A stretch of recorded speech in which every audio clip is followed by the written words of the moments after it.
জানেন তো অনেকদিন পরে আবার চলে এসে একটা গেট রেডি উইথ মি এর ভিডিও নিয়ে। তো সবার প্রথমে টোনার অ্যাপ্লাই করে নিয়েছি, এরপর একটা ময়শ্চারাইজার অ্যাপ্লাই করে নিয়েছি। এই ময়শ্চারাইজার খুবই ভালো, তারপর ভালো হবে যেখানে যেখানে আমার মুখে ডার্ক স্পট ছিল সেখানে সেখানে আমি কালার কারেক্টিং করে নিয়েছি অরেঞ্জ কালার দিয়ে, এবং সেটাকে ভালোভাবে ব্লেন্ড করে নিয়েছি। আমি জানি আমার মুখটা এখন পুরোটাই বাঁদরের মতো লাগছে, তো কিছু করার নেই।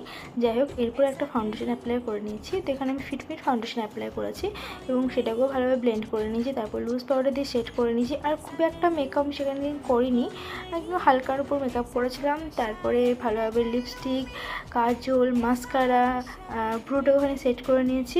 আর একটা ছোট্ট বড় সুন্দর একটা হার পরে নিয়েছি। তো দেখো তো এবার আমার লুকটা কেমন লাগে।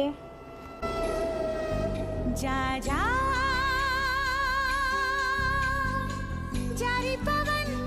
जारी पवन सन सनननन सन सनननन